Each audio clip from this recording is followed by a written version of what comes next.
So this Beyond Beetle project, natural and facilitated lodgepole pine regeneration after mountain pine beetle, is a project that Vic and Nadir and I are involved in. Julie Steinke as a master's student, Laura Schrader is here, my lead tech, and Violet Zhao, PhD student, and the collaborators Derek Sitters and Tim Katie at CFS, and our partners is Canfor and Grand Prairie. And Mike Flanagan's involved in fire part of it, and Hugh Wallace is going to present on that afterwards.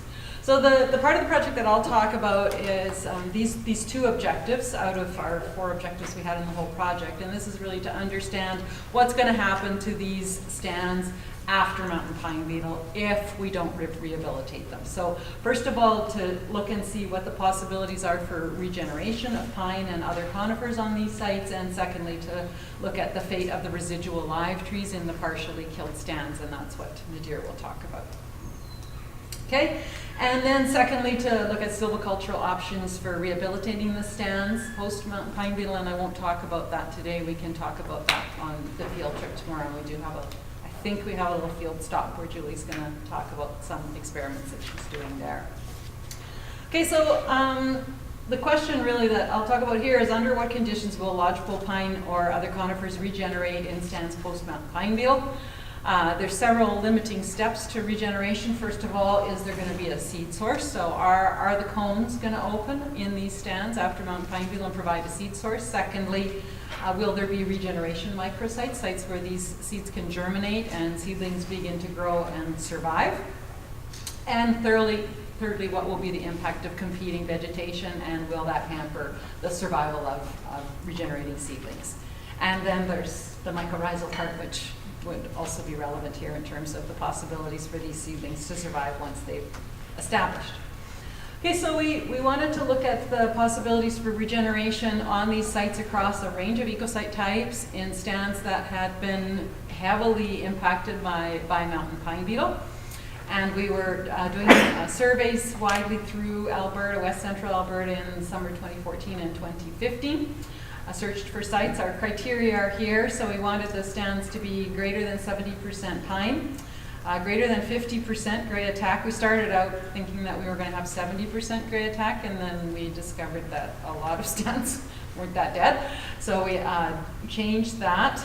We wanted less than 400 trees per hectare of advanced regen, our thinking being that if we had more than that, that those stands probably wouldn't be of concern in terms of rehabilitation treatments. So we're looking at the ones that don't have a lot of advanced regen, not treated, longest time period possible post MPB, and across a range of ecosite types. So this turned out to be substantially more challenging than we thought, as Laurie can attest to.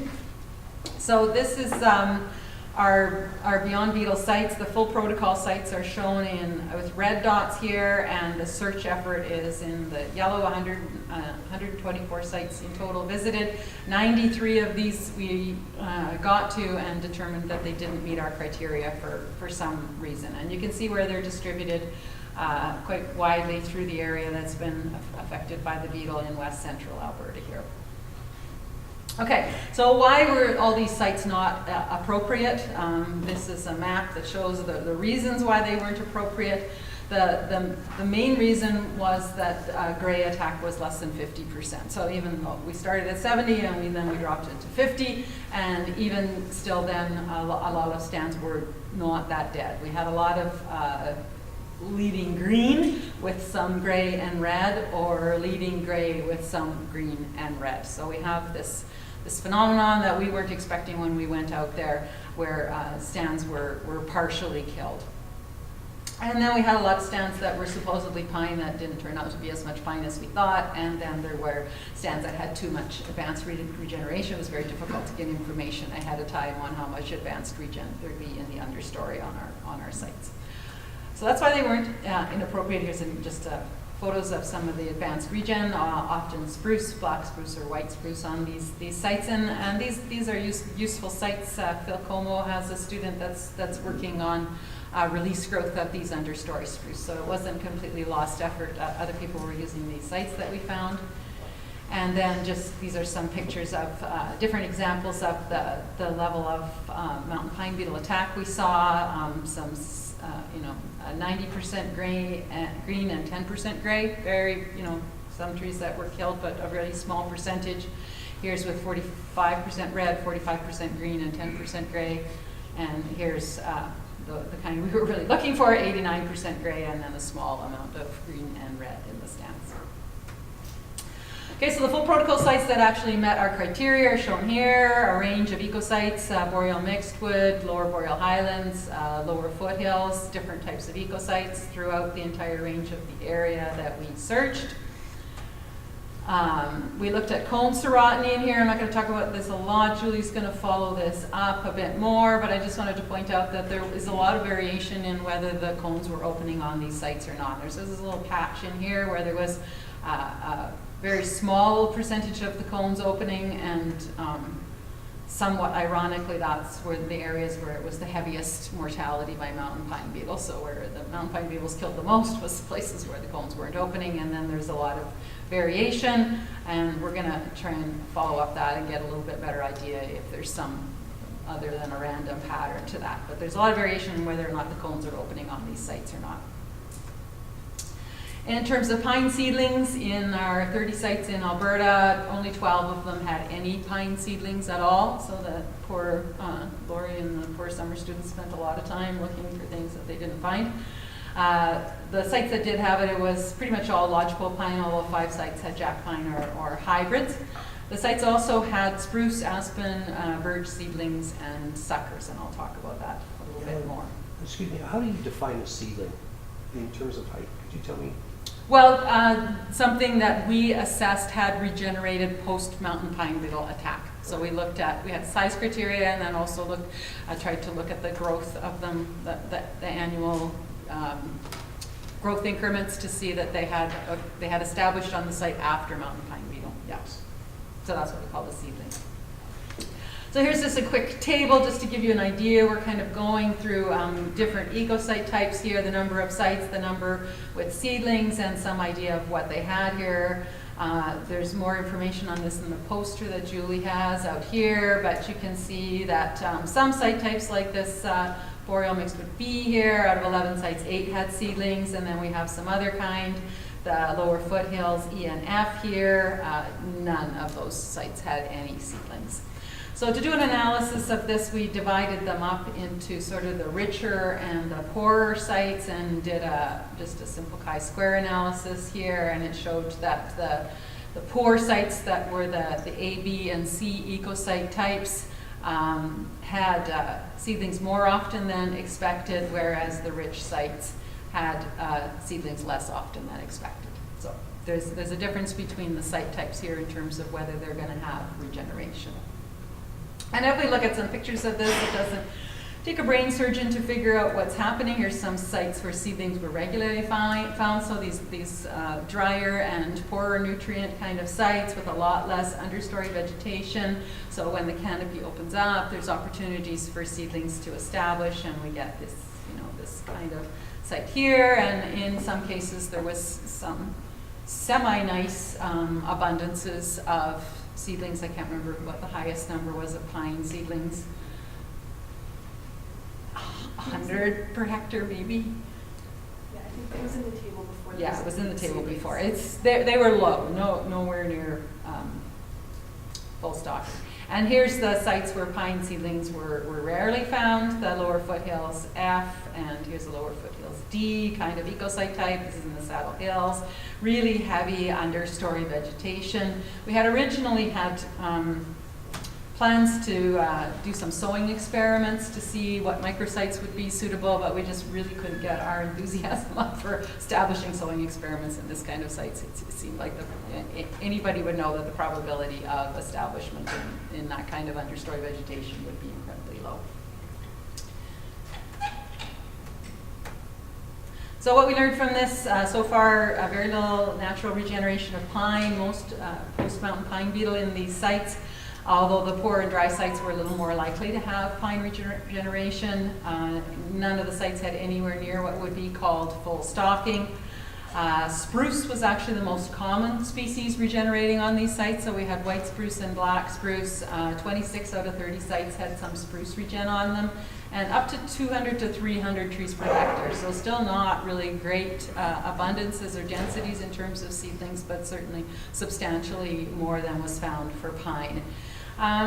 I think that we need to think about a little bit about this, and I haven't really talked to Vic about what we think is happening here. I don't think this necessarily indicates. It might indicate two things. It might be that spruce is a little more shade tolerant, so it's a little better able to establish in the low light conditions.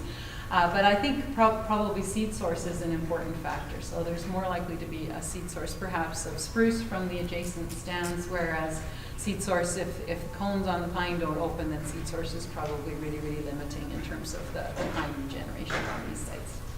And in the richer ecosites that didn't have seedlings, there's really heavy competing vegetation, and it seems like this is really likely to hamper the opportunities for regeneration in the next few years anyways. Okay, so we'll switch over to Nadir. All right, this is really the questions we're gonna focus on. Do post-mountain pine beetle stand conditions accelerate mortality of the residual overstored lodgepole pine trees? If you look at the Brooks last summer slide, he stated that actually there are some green in many sites. That's exactly what we found, a lot of greens. But what it means, are they gonna survive for long term? Whether they're gonna be valuable resources for the seeds in the same stands? This is the work done basically. Violet's work is not really mine. We went to the field a couple of times, but she really worked hard, and she can do anything to get the job done. As you see in these pictures, she's Violet. She's pretty much covered everything to protect herself from mosquitoes. There's no skin here, literally. You cannot see any part of the skin. It's protected well. I was having fun. It was a particularly wet day. You know, the wet means a lot of mosquitoes, but she was bitten, I think, by mosquitoes more than 200 times or something like that, and then she had some allergic reaction. Anyway, we spent a lot of time in the field. It was fun. I would like to give a very, very brief justification and introduction what we're looking for here.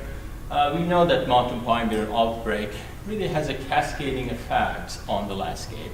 Whatever the resources you're looking at the, as Justin indicated, the soil properties, soil microbial communities, or above ground properties, seedlings and other herbs. How do they respond, and including nutrient cycling, they change in response to beetles. In many cases also, I'm entomologist, right? Following mountain pine beetle, we call secondary insects. That these are the insects that can utilize. They can build up their populations and take advantage of those, the trees that stay behind, either kill or live.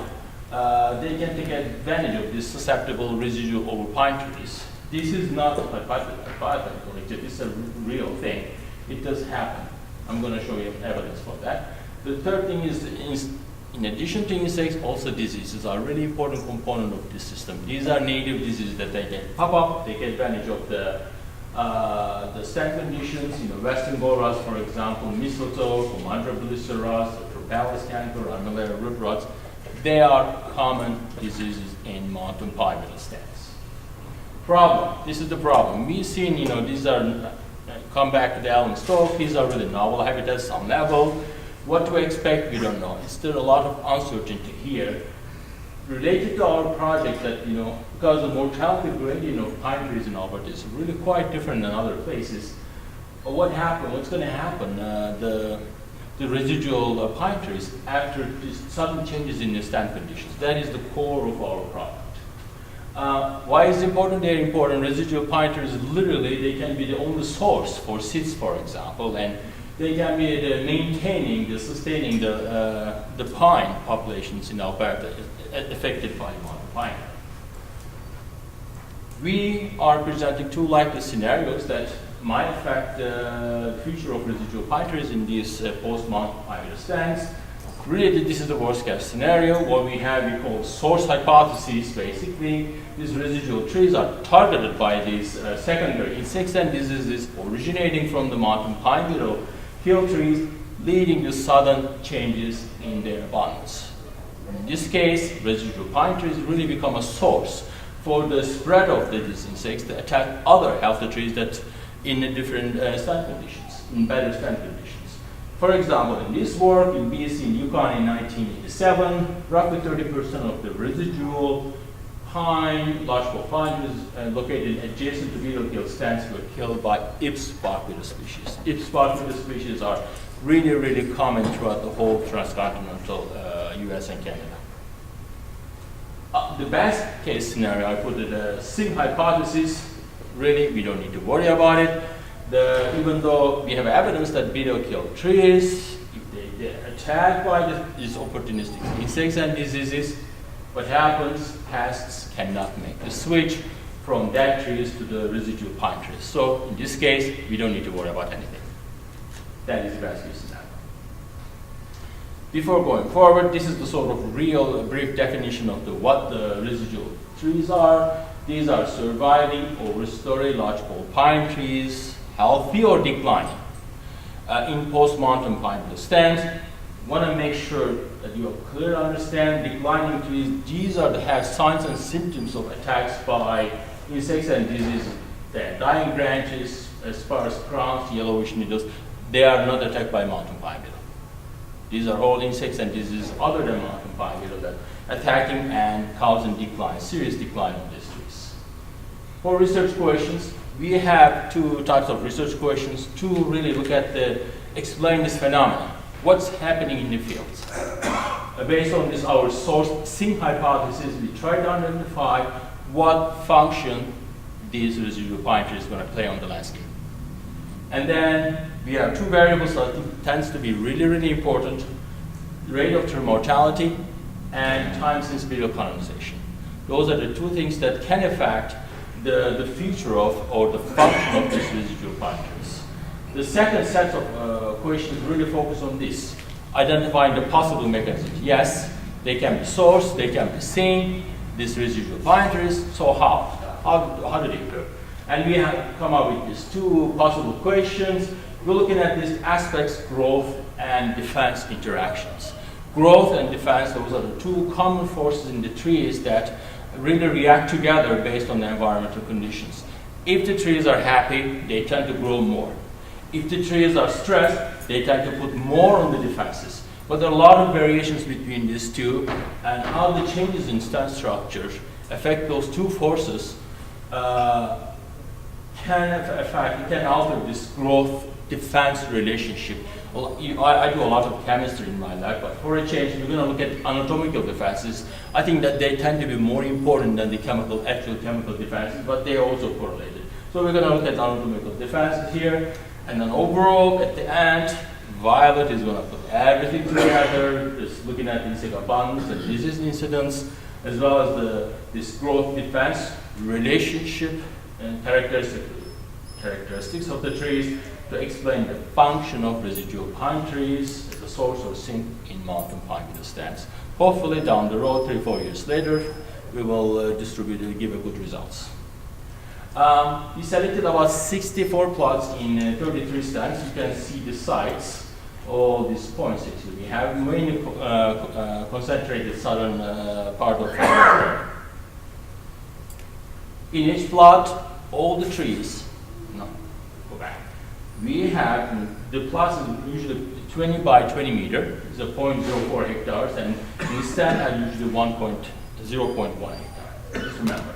In each plot, we look at pretty much all the trees that are alive, especially if they are larger than 15 centimeters at the DBH, and we look at the colonization, whether they're colonized by mountain pine beetle, if so, when they were colonized, attacked, and killed based on the appearance of the bark, and in some cases we had some increment cores, we detected that.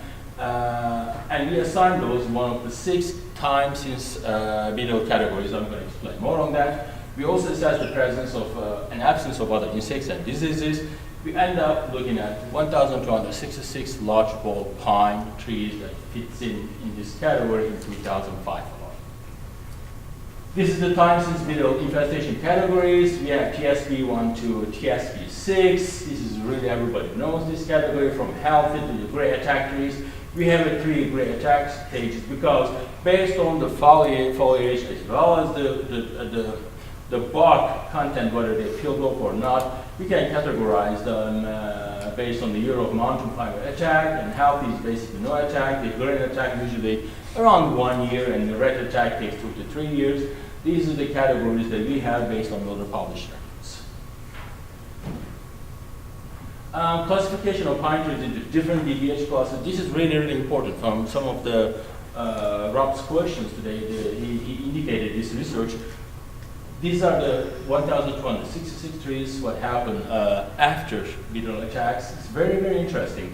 I look at each TSV categories, and these are the DBH classes.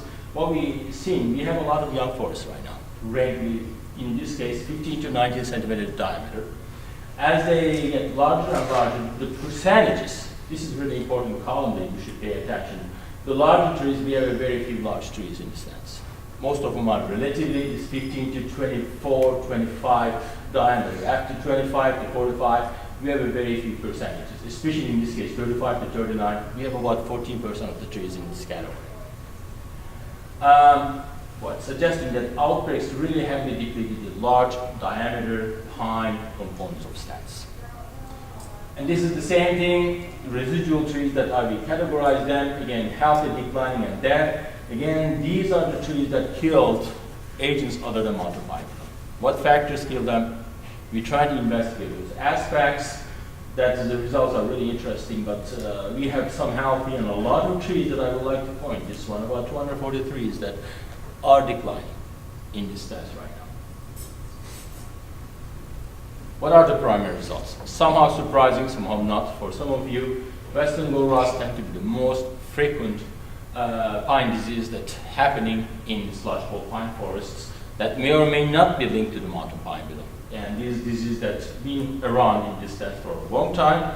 The second thing is that I was so glad to find that actually the attacks by secondary insects, primarily by bark and wood boring beetles, are really, really common. They can occur on the healthy trees or residual trees. They also attack on the trees that killed by mountain pine. This is the very simple statistics showing the probability of pine trees showing western bull rust infestation as a function of tree conditions. Whether they are healthy, declining, and dead, you can see the functions really changes. This is the interesting things. Declining trees tend to show more higher probability of western bull rust infestation, suggesting that actually western bull rust is a part of the self-organization of forest productivity and structure in this post-mountain pine stands.